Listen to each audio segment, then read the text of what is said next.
मैं भाषण देने वाला नहीं हूं, मैं आपको जानकारी देने वाला हूं, आपसे बात करने वाला हूं। और बात भी कोई नई बात नहीं है, पुरानी बात है, शायद आपने सुनी भी होंगी, परंतु बात ऐसी है कि समझ में आने में देर लगती है।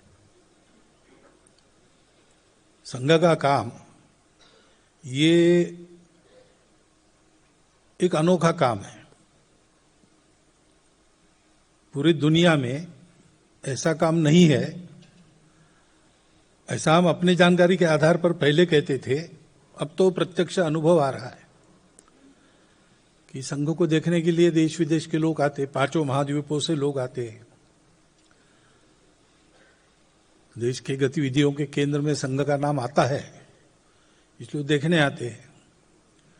और पूरा देखने होने के बाद अनेक प्रश्न पूछते हैं। उसमें आखिरी प्रश्न सबका एक समान प्रश्न होता है, चाहे वो अफ्रीका हो, यूरोप हो, अमेरिका हो, दक्षिण पूर्व एशिया हो, मध्य पूर्व मिडिल ईस्ट हो। वो कहते हैं कि हमारे जवान पीढ़ी में ऐसा कुछ करने की हमारी इच्छा है, तो ये पद्धति आप हमको सिखा सकते हैं क्या?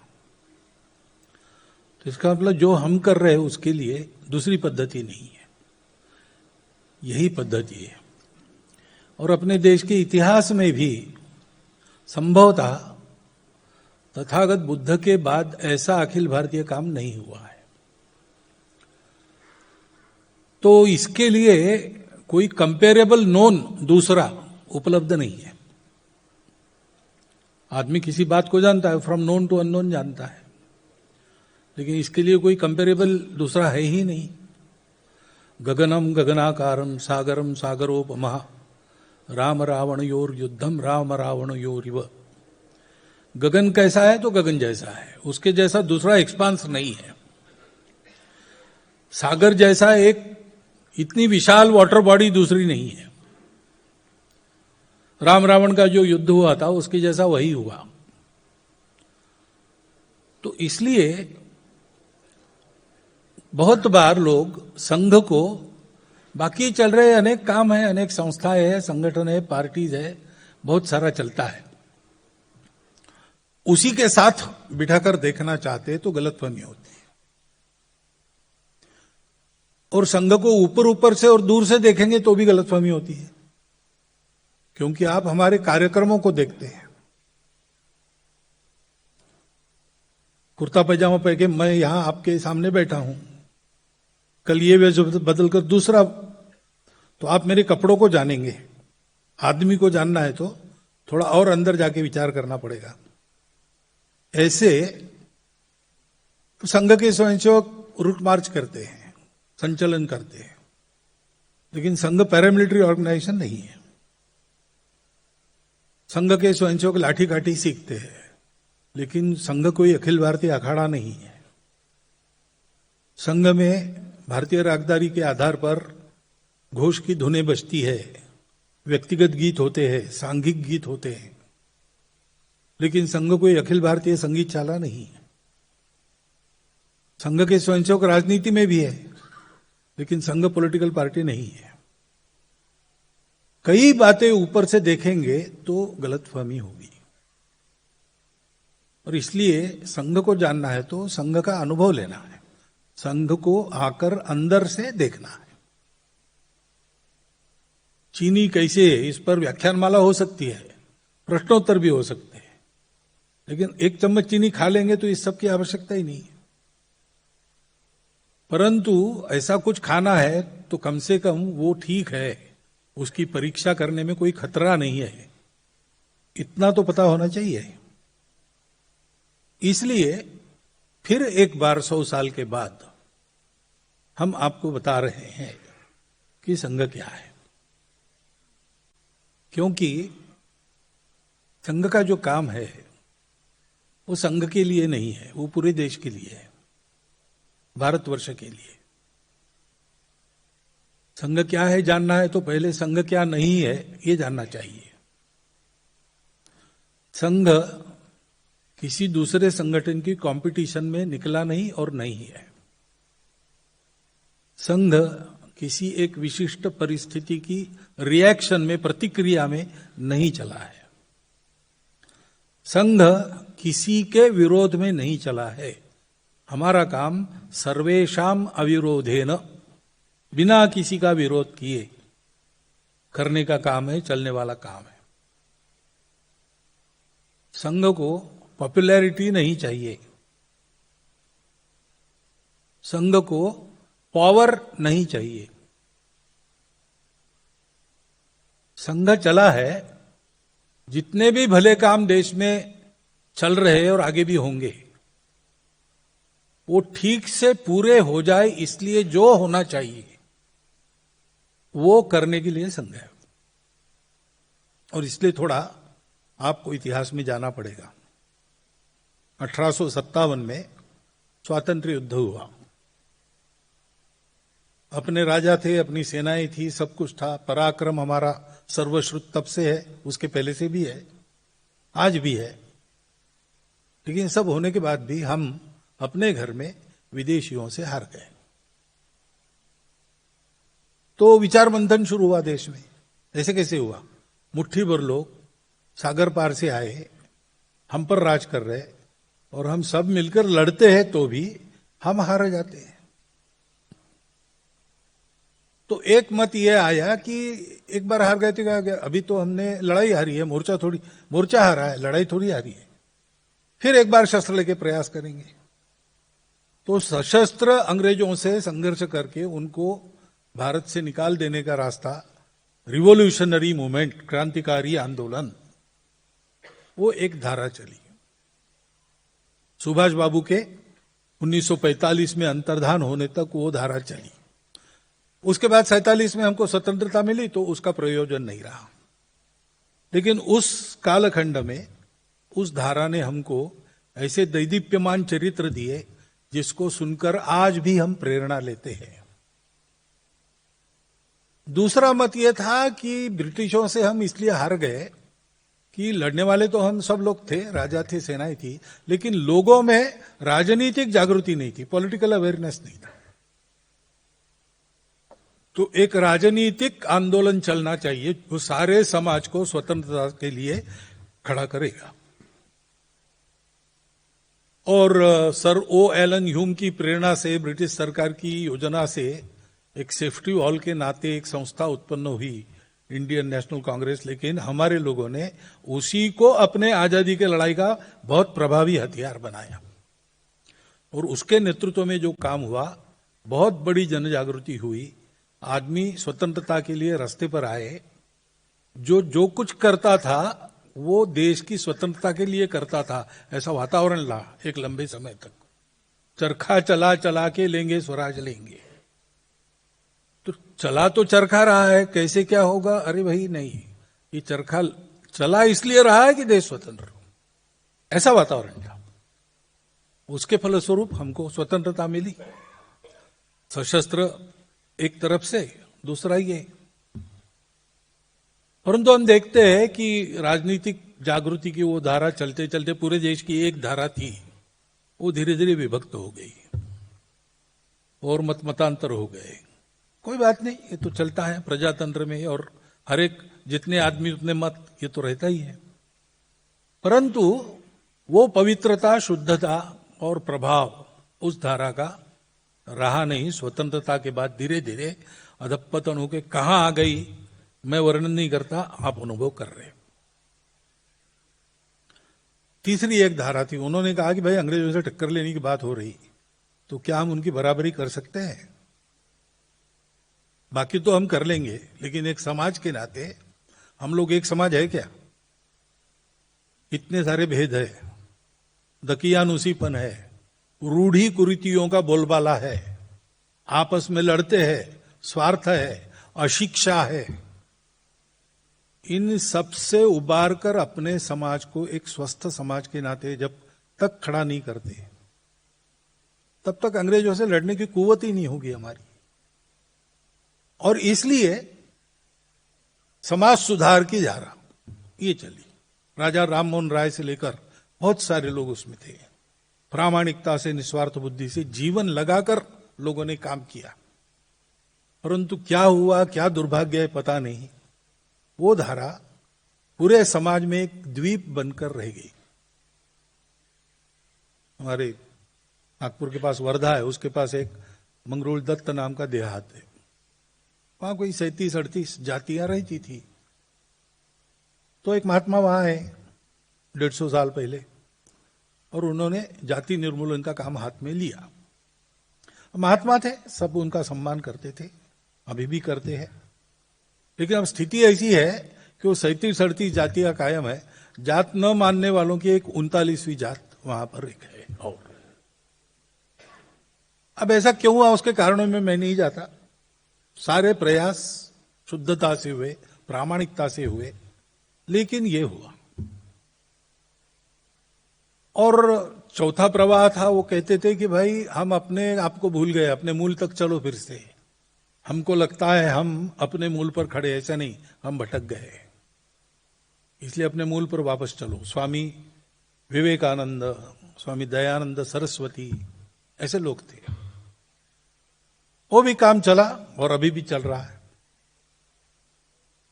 परंतु कहीं ना कहीं देश की परिस्थिति में समाज को दिशा देने का, समाज में एक वातावरण बनाने का काम नहीं हो रहा है, ये ध्यान में आता है। ये आज की बात छोड़ दीजिए, जब ये चल रहा था तब भी इन सब चारों प्रवाहों में काम करने वाले जो मुख्य लोग थे, उनको एक बात अंदर से लगती थी। और संघ के जो निर्माता थे डॉक्टर हेडगेवार, उनको ये ध्यान में आया, क्योंकि वो जन्मजात देशभक्त थे। क्यों कहता हूं, क्योंकि मैट्रिक के क्लास में पढ़ रहे थे, मैट्रिक नहीं, प्राइमरी क्लास में तीसरी में पढ़ रहे थे, तो महारानी विक्टोरिया के राज्यारोहण की शताब्दी ब्रिटिश साम्राज्य में मनाई गई। हम ब्रिटिश साम्राज्य में थे उस समय, हमारे यहां भी मनी, और सरकार के कार्यक्रम सरकारी स्कूलों में तो होने ही है, तो इनके भी स्कूल में म्यूनिसिपालिटी के वो कार्यक्रम हुआ और मिठाई बांटी गई। तो मिठाई इन्होंने कूड़ेदान में फेंक दी। तो शिक्षकों ने पूछा, फिर मिठाई नहीं खा रहा है तो फेंक दी। तो उन्होंने कहा मिठाई कहाँ है? हमको गुलाम बनाने वालों के रानी का राज्यारोहण हमारे लिए उत्सव का दिन नहीं है, ये शोक दिवस है, और उस समय जो मिठाई मिलती है वो हमारे लिए जहर है। प्राइमरी स्कूल में पढ़ते समय ये उत्तर उनके मुख से आया, ऐसे वो थे। और इसलिए थोड़े ही दिन बाद, 13 साल के थे तब, माता पिता दोनों एक ही दिन 1 घंटे के अंतर से मृत्यु को प्राप्त हो गए। प्लेग चल रहा था नागपुर में, और प्लेग के रोगियों की सेवा ये लोग करते थे, तो उनको भी प्लेग हो गया, दोनों को हो गया, और 1 घंटे के अंतर में दोनों की मृत्यु हो गई। तो लगभग अनाथ से हो गए। बड़े भाई थे, घर था, पूछते नहीं, लेकिन कमाई नहीं थी, क्योंकि बड़े भाई पहलवानी ज्यादा करते थे। मझले भैया पढ़ाई के लिए दूसरी जगह गए। तो बहुत कठिन परिस्थिति में, क्योंकि वैसे भी लोअर मिडिल क्लास परिवार था, पिताजी पौरोहित्य करते थे, अब वो भी चले गए। तो कभी रास्ते के लाइट के नीचे पढ़ाई करके, ऐसा सब भूखा रह के चलना पड़ा उनको। लेकिन 2 बातें उनकी नहीं छूटी।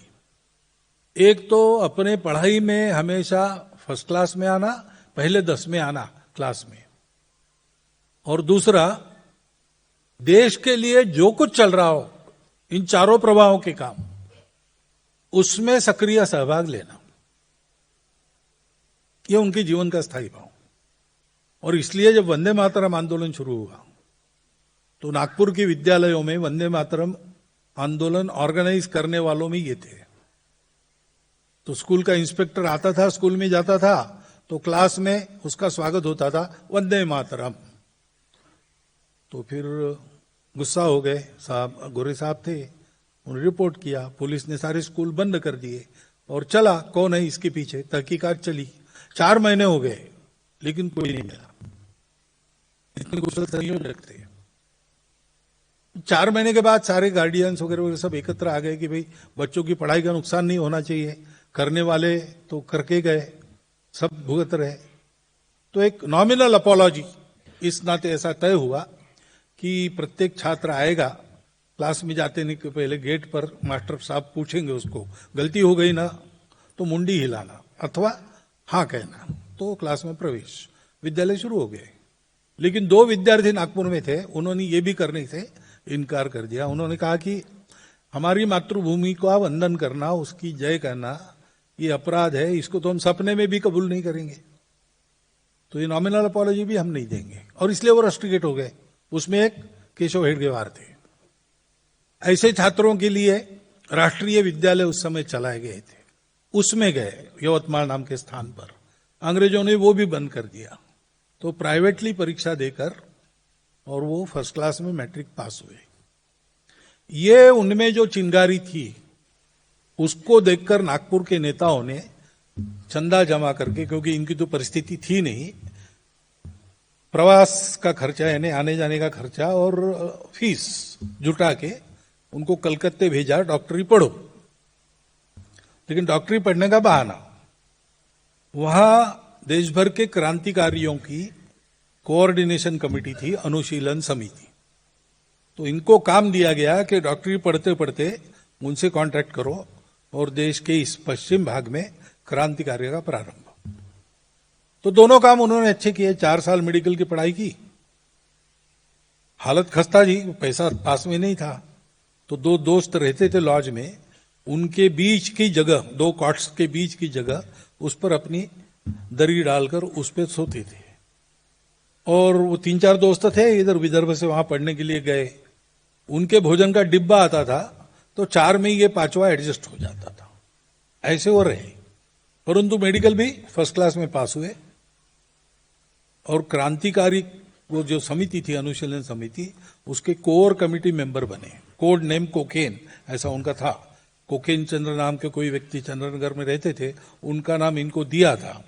और ऐसा भी हुआ कि पुलिस कोकेन चंद्र को पकड़ने चंद्रनगर जाकर उनको पकड़ के ले आई। ये राजनारायण बसु जी का जो चरित्र, उन्होंने आत्मचरित्र लिखा है, राजनारायण बसु नहीं, रासबिहारी बसु, उनके चरित्र में ये सब उल्लेख है। तो ऐसे वो थे, पास हो गए। प्रिंसिपल ने कहा भाई बर्मा में एक नौकरी है, उस समय 3000 रुपये महीना वाली। तो उन्होंने कहा कि मैं नहीं करूंगा। तो घर कैसे चलाओगे? तो घर नहीं बसाऊंगा, मैंने प्रतिज्ञा की है इस जीवन में देश के लिए सोचना, अपने बारे में अगले जन्म में सोचेंगे। और इसलिए वापस आए। तब तक तो क्रांतिकारी आंदोलन विफल हो गया था। तो लोकमान्य तिलक जी के नेतृत्व में आंदोलन चल ही रहा था। 1920-21 की बात है, असहयोग। तो उसके प्रचार प्रसार के लिए तो सर्वत्र गए, विदर्भ में गांव गांव जाकर उन्होंने भाषण वगैरह दिए। तो उन पर राजद्रोह का अभियोग चला गया, सेडिशन। अब अंग्रेज सरकार तो न्याय तो यही करने वाली थी, इनको जेल में डालना है। तो पैरवी करने वाले नागपुर के नामी वकील थे इनके, उन्होंने कहा कि अंग्रेज सरकार ये न्याय नहीं कर रही, इसलिए निषेध के लिए हम पैरवी नहीं करते। तो इन्होंने अपनी पैरवी की और पैरवी में जो बचाव का भाषण किया, उसका प्रारंभ यहां से किया कि कोई इंटरनेशनल लॉ ऐसा है क्या? इंटरनेशनल मान्यता तो ये है कि स्वतंत्रता हर एक व्यक्ति का अधिकार है। तो कोई लॉ ऐसा है क्या कि जिसके तहत अंग्रेज इंग्लैंड से आकर हम पर राज कर रहे हैं? ऐसा कोई कानून हो तो बताओ। अर्थात ऐसा कोई कानून है नहीं, इसलिए आपका भारत पर राज करना ये इलीगल है, इसलिए आपका कोर्ट इलीगल है, आपके जज इलीगल है। मैं ये नहीं मानता कि आपको मुझे ट्राई करने का अधिकार है, मैं आपके राज्य को ही नहीं मानता। मैंने लोगों को ये बताया, स्वतंत्रता उनका मूलभूत अधिकार है और उसको प्राप्त कैसे करते हैं उसकी तरीके बताए हैं, इसमें कोई गुनाह नहीं है। तो उनको 1 वर्ष सश्रम कारावास की सजा हुई और न्यायाधीश ने जजमेंट में रिमार्क लिखा कि इनके बचाव का भाषण, इनके जिन भाषणों के कारण इन पर आरोप लगा उससे ज्यादा सेडिशियस है, ज्यादा राजद्रोही है। ऐसे वो थे। और इसलिए ये सब काम करते समय लोकमान्य तिलक जी, महात्मा जी, सुभाष बाबू, डॉक्टर अंबेडकर साहब, ऐसे सब लोगों से, भगत सिंह क्रांतिकारी के थे, तो इन सब से चर्चा हुई। तो उनको ध्यान में आया, उनका भी अनुभव था, अध्ययन था, चिंतन था, सब कार्यों में प्रामाणिकता से, निस्वार्थ बुद्धि से काम करके देखा था। तो उनको ध्यान में आया कि जो मुझे लगता है वही बात सबके मन के अंदर है, कि हमने अपना अपना इशू चुनकर उसमें अपना पूरी शक्ति लगाई, जीवन लगाया, तो इशू कभी ना कभी रिजॉल्व होने वाला है, परंतु फिर से खड़ा नहीं होगा इसकी क्या गारंटी है। अंग्रेज कोई पहले आक्रामक नहीं थे, उनका नंबर 7वां 8वां है, सिकंदर के पहले से चला है। पश्चिम की दिशा से भारत पर आक्रमण, भारत का गुलाम होना, फिर स्वतंत्र होना, फिर गुलाम होना, मुट्ठी भर लोग दूर दूर से आते हैं, किसी मामले में हमसे श्रेष्ठ नहीं और हम उनसे मात खाते हैं। ये बार बार हुआ है, तो और एक बार हम स्वतंत्र तो हो जाएंगे, लेकिन फिर से गुलामी नहीं आएगी, इसकी गारंटी क्या है। अपने समाज में कुछ कमियां हैं। पहली बात, हम अपनी एकता को भूल गए।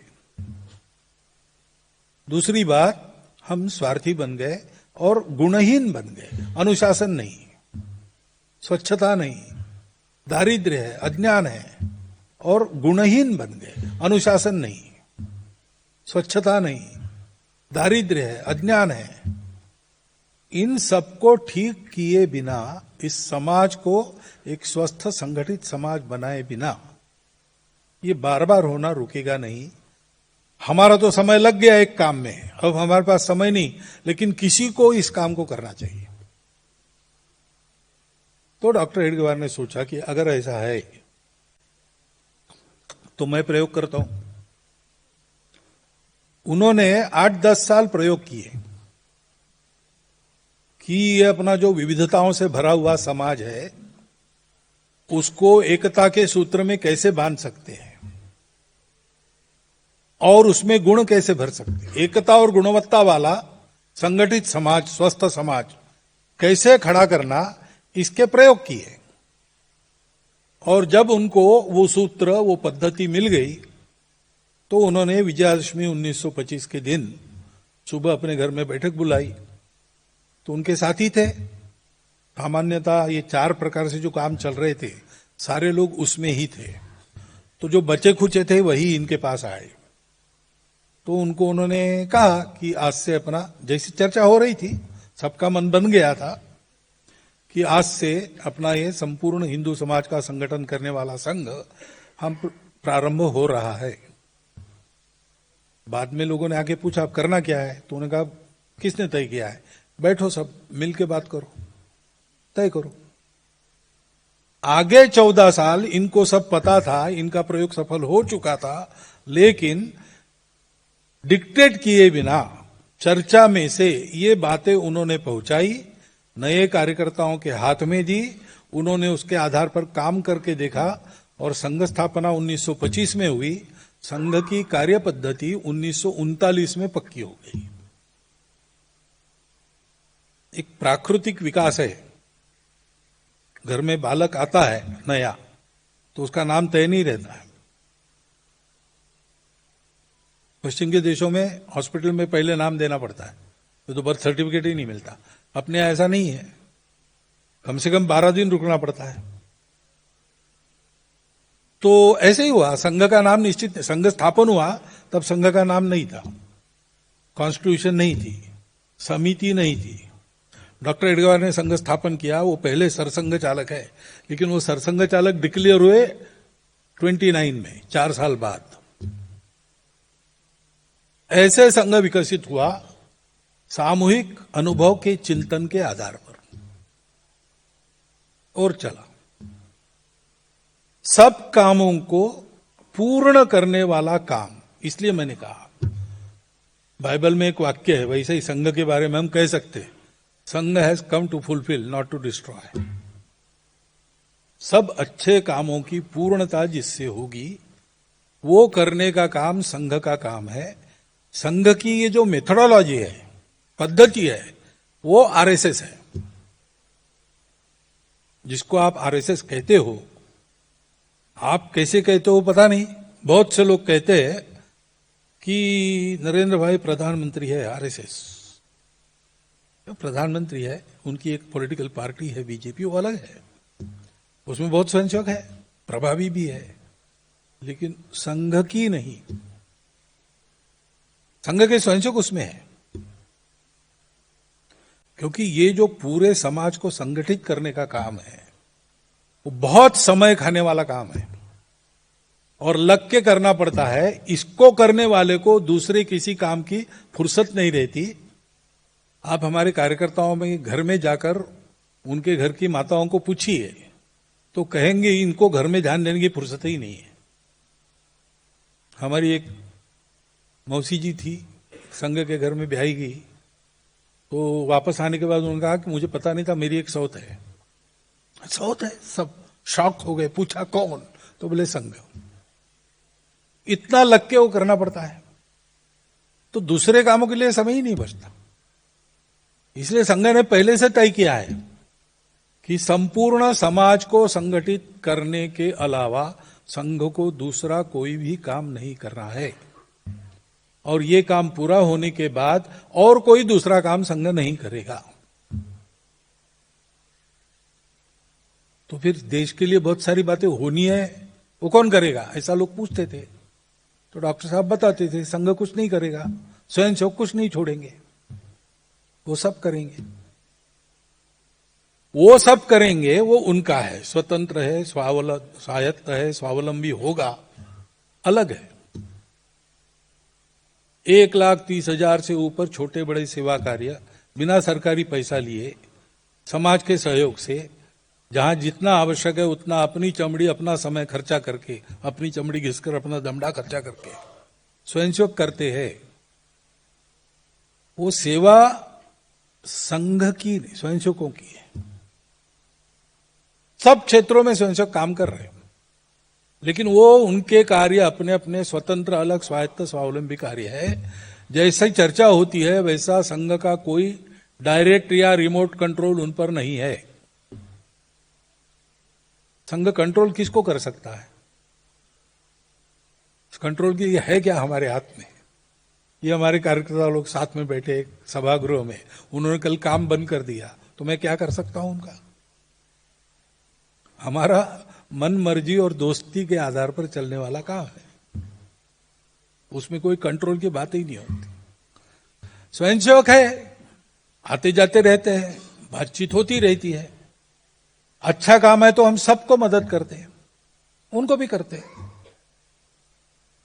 और अब हमारी शक्ति है तो राष्ट्र के बारे में हमारा एक विचार है, उस विचार के अनुसार बातें होंगी, इसके लिए हम प्रयास करते हैं। उस विचार के अनुसार जो विचार रखते हैं उनको लाभ होता है, जो नहीं रखते उनको नहीं होता है। हम किसी को लाभ पहुंचाने के लिए वो काम नहीं कर रहे, हमको लगता है देश के लिए अच्छा है इसलिए करते हैं। तो पहली बात ये समझना कि संघ और ये जो सारे विविध कार्य जिसमें आपको स्वयंसेवक दिखते हैं और ये संघ का है, संघ का है, संघ का है, सब लोग कहते हैं, वैसा नहीं है। इसको छोड़ के संघ को देखिए। संघ यानी वो मेथोडोलॉजी जिसको शाखा कहते हैं, 1 घंटा रोज का व्यायाम है शरीर मन बुद्धि का। आप अपने आप को तंदुरुस्त रखने के लिए रोज व्यायाम करते हो, शक्ति रहे इसलिए रोज 2 बार कम से कम खाते हो। जो छात्र है वो रोज पढ़ाई करते हैं। से देश का काम करना है, योग्य रहकर करना है, योग्य बनकर करना है, तो उसके लिए भी एक व्यायाम है। वो व्यायाम हम उसको शाखा कहते हैं। 1 घंटे का समय निकालना और सब भूलकर भगवे झंडे के तले अपने भारत का विचार मन में रखते हुए, उसके प्रति भक्ति मन में रखते हुए, जो आएंगे साथ में वो कौन है, किस जात पात के है, क्या नाम है, कितना कमाते हैं, कितना पढ़े, कुछ नहीं, वो हमारे अपने हैं। ऐसे उनके साथ मिलकर शरीर मन बुद्धि को सशक्त बनाने वाले व्यायाम करना, ये रोज करना। और ऐसे तैयार होने के बाद समाज के हित का अपनी रुचि क्षमता प्रकृति के अनुसार कोई काम चुनकर उसमें लग जाना। तो संघ चलाने में जो लगते हैं वो संघ के अंग है। और इसलिए संघ को देखना है तो संघ की शाखा देखिए, संघ के कार्यकर्ता देखिए, उन कार्यकर्ताओं के घर परिवार देखिए, तो आपको संघ का फील आएगा। संघ के अनेक कार्यक्रम होते हैं, शिविर वगैरह होते हैं, संघ शिक्षा वर्ग लगते हैं, उनमें भी हम देखने के लिए लोगों को बुलाते हैं। वहां आना, 2 दिन रहना, अंदर से सब देखना, चाहे जिससे चाहे जो प्रश्न पूछना, बात करना, जो कुछ जानना है जानिए। संघ के लोगों के साथ शाखा वगैरह, इसको साल 2 साल ठीक से देख के फिर तय कीजिए। क्योंकि और एक बात है समझने के लिए कठिन, संघ को समाज में अलग संगठन खड़ा नहीं करना है, एक और प्रभावी ग्रुप, प्रेशर ग्रुप, ऐसा नहीं करना है। क्योंकि संघ का पहला सिद्धांत यह है, देश के भाग्य में परिवर्तन तब आता है जब उसका पूरा समाज एक और गुणवान बनता है। नेता, नारा, नीति, पार्टी, अवतार, सरकार, विचार, महापुरुष, तत्वज्ञान, ये सब सहायक है, वो कारण नहीं बनते। कारण समाज है, समाज मालिक है जिसने इन सबको उत्पन्न किया है समाज चलाने के लिए। मालिक जागेगा नहीं तो नौकर क्या क्या करेंगे कौन बता सकता है। और मालिक जागता रहेगा तो सब अपना अपना काम ठीक करेंगे। और इसलिए भाग्य का परिवर्तन देश के समाज के कारण होता है। जितने देश बड़े हुए और कुछ नीचे भी गिर गए, पुरानी बात नहीं कर रहा हूं, आधुनिक काल की, तो अमेरिका है, ब्रिटेन है, फ्रांस है, जापान है, चीन है, क्यूबा है, जर्मनी है, इन सबके उत्थान पतन का गत 100 वर्षों का इतिहास आप देख लीजिए। उस पर लेखन भी है, पुस्तक भी मिलेगी आपको। तो आपको ध्यान में आएगा कि वहां का समाज तैयार हुआ, उसको पहले तैयार किया गया, बाद में उनका उत्थान हुआ। और इसलिए व्यवस्था, हमको लगता है अपने देश में ये व्यवस्था गलत है, वो इसका परिवर्तन हो। व्यवस्था बदलने से समाज नहीं बदलता। लाल बत्ती है इसलिए लोग ट्रैफिक रूल पालन करेंगे, ऐसा कभी होता नहीं। लोग ट्रैफिक रूल पालन करते हैं इसलिए लाल बत्ती चलती है। आप मुंबई में हैं, आप कलकत्ता में जाइए, आप दिल्ली में जाइए, बंगलोर में जाइए, चेन्नई में जाइए, ट्रैफिक को देखिए, अलग अलग दिखता है, सब जगह लाल बत्ती है, लेकिन लोगों की आदत अलग अलग है। और इसलिए संपूर्ण समाज को संगठित करना, किसी को नहीं छोड़ना। जो आज हमारा विरोध करते हैं वो भी हमारे इसी अपने समाज के अंग है, उनको भी संगठित करना ही है। वो विरोध करते ही ठीक है, हम किसी का विरोध नहीं करते। प्रामाणिक विरोध का हमको लाभ होता है। जो प्रामाणिकता से विरोध करते हैं उनको सत्य पता चलने के बाद वो विरोध छोड़ देते हैं। हमको तो सबको संगठित करना है। और इसलिए और एक प्रश्न आता है, अभी आप कह रहे सबको संगठित करना, और थोड़ी देर के पहले आपने कहा संपूर्ण हिंदू समाज, तो हिंदू समाज बाकियों को क्यों छोड़ दिया? अब ये यहां थोड़ी समझने की बात आती है। हम कहते हैं कि भारत में हिंदू ही है और कोई है नहीं। हिंदू है यानी क्या है?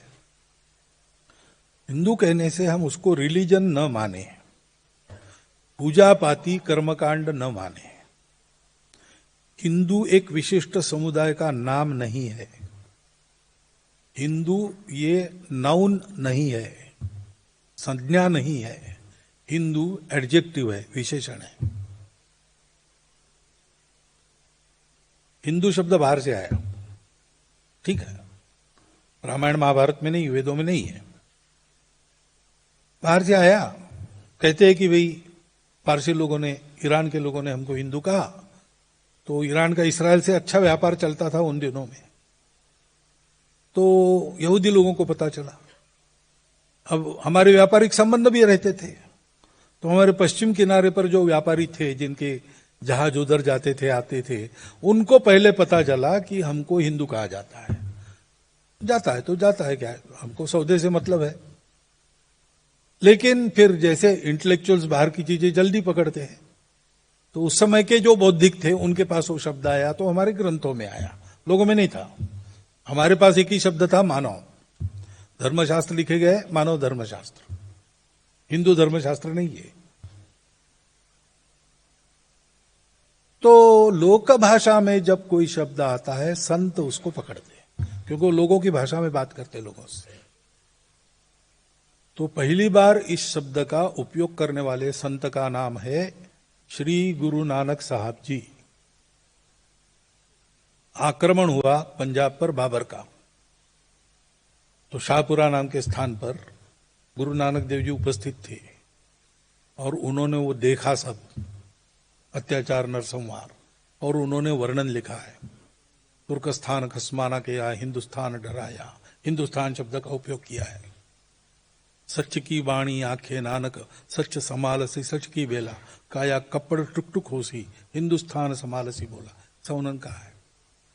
आगे चल के उसमें ऐसा लिखा है उन्होंने कि इतने अत्याचार हुए कि न हिंदू महिलाओं का शील बचा, न मुस्लिम महिलाओं की अस्मत बची।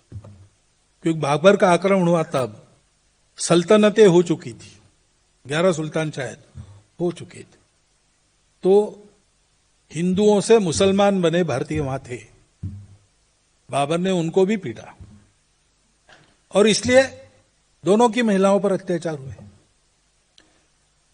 अब देखिए, मुसलमान एक उल्लेख किया तो हमारे समझ में आता है कि भाई अल्लाह, कुरान और पैगंबर, ये तीन को मानना ही पड़ेगा, नहीं तो आप मुसलमान नहीं हो।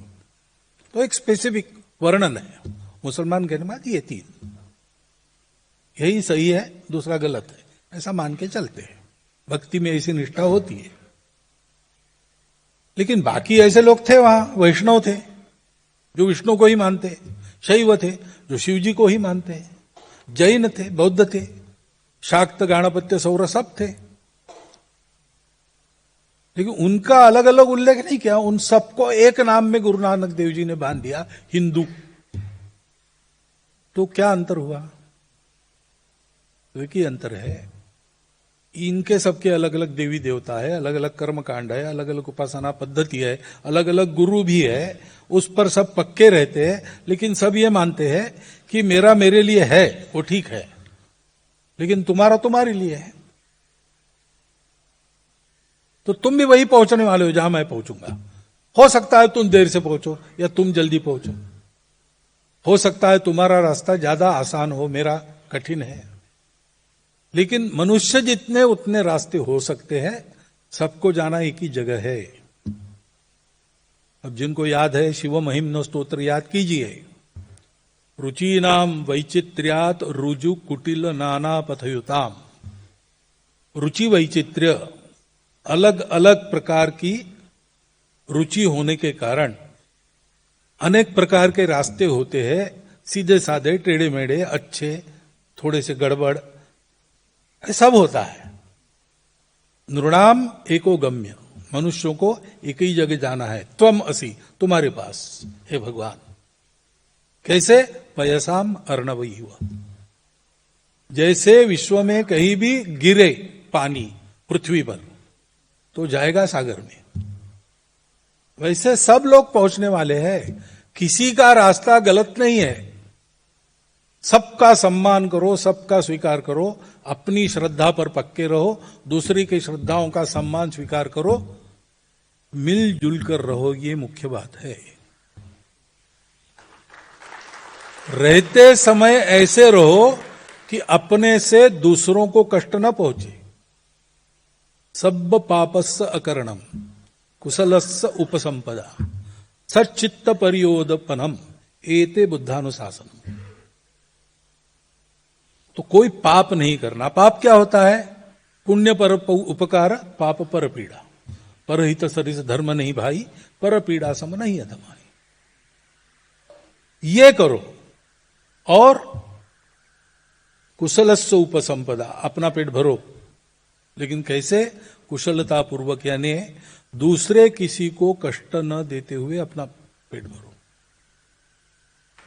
और ऐसा रहकर क्या करना है? सच्चित्त परियोदपनम, अपनी चित्त शुद्धि करते जाओ। ये बुद्ध का अनुशासन है, ये हिंदुओं का यही अनुशासन है सारा। गुरु नानक की जो नहीं, कीरत करो, नाम जपो, वंश करो, यही कहा है।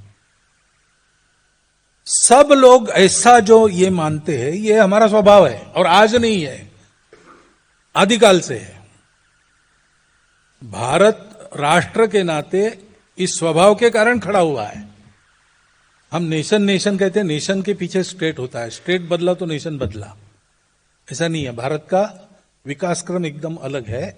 हमारे ऋषि मुनियों को एक सत्य मिला कि अस्तित्व दिखता अलग अलग है लेकिन मूल में एक ही है, एक से ही सारा निकला है।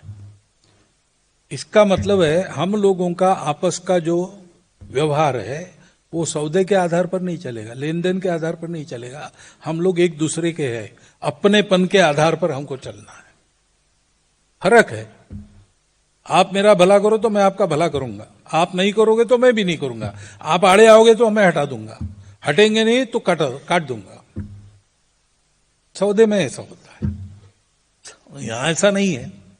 आप मेरा भला करते हो, बुरा करते हो, लेकिन आप मेरे अपने हो तो मैं बने तक आपका भला ही करूंगा।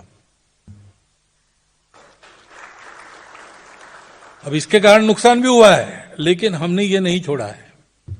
तब से अभी तक कितने उतार चढ़ाव आए, कितनी परिस्थितियां आई, लेकिन हमारे अपने नष्ट होने की जोखिम लेकर भी हम लोगों ने एक बात कायम रखी है, वो ये स्वभाव है। बाकी सब बदल जाता है लेकिन ये नहीं बदलता, हिंदुस्तान का सनातन स्वभाव है।